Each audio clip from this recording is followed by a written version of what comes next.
چونکہ بشریت کا معاملہ آگے آئے تو ہمارے ہاں عوامی سطح پر یہ بڑی بحث ہے کہ حضور نور ہیں یا بشر ہیں.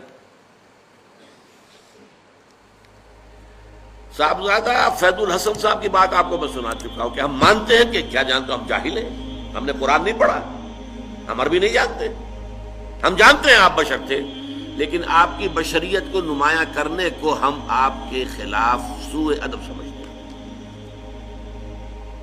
لیکن جب مسئلہ بن جائے کہ آپ بشر نہیں تھے نور تھے, یا نور نہیں تھے بشر تھے, یہ دونوں سٹیٹمنٹس ایکولی رانگ ہیں. آپ بشر تھے نور نہیں تھے یہ بھی غلط,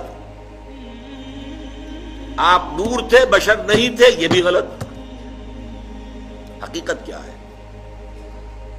دیکھیے حقیقت یہ ہے ہر انسان کے اندر ایک نور ہے. وہ نور کیا ہے؟ روح. روح نورانی ہے.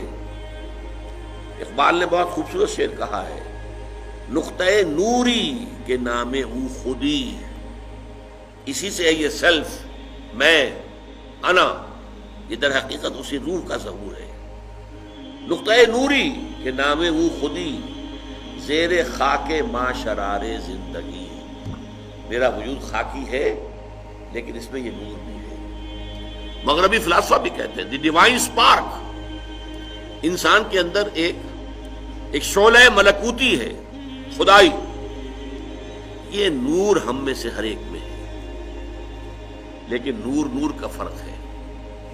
جیسے سورہ حدید اور سورہ تحریم دونوں میں آیا ہے, قیامت کے دن ہر مومن کو نور عطا کیا جائے گا, جس کی روشنی میں وہ پل صراط کا جو مشکل مرحلہ ہے وہ طے کر لیں گے.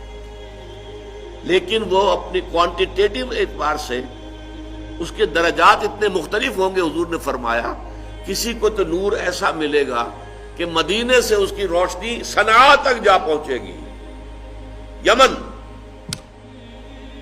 میں جب بھی یہ حدیث بیان کرتا ہوں میرے ذہن میں آتا ہے ابو بکر صدیق کا نور اس درجے کا ہوگا, تو خود حضور کا تو اس سے بھی بہت بلند ہوگا, لیکن مخلوق میں سے, امت میں سے حضرت ابو بکر کا نور اس درجے کا ہوگا.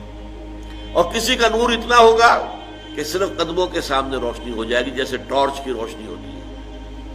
اور یہ بھی بڑا خوش قسمت ہوگا کہ ٹارچ اگر مل جائے تب بھی آدمی راستہ تو چل پڑتا ہے نا, گڑھا تو نظر آ جاتا ہے, گڑھے سے بچ جائے گا, سانپ کے بل سے تو بچ جائے گا, یہ سانپ کا بل ہے اس سے نکل کر بچ کر نکلے.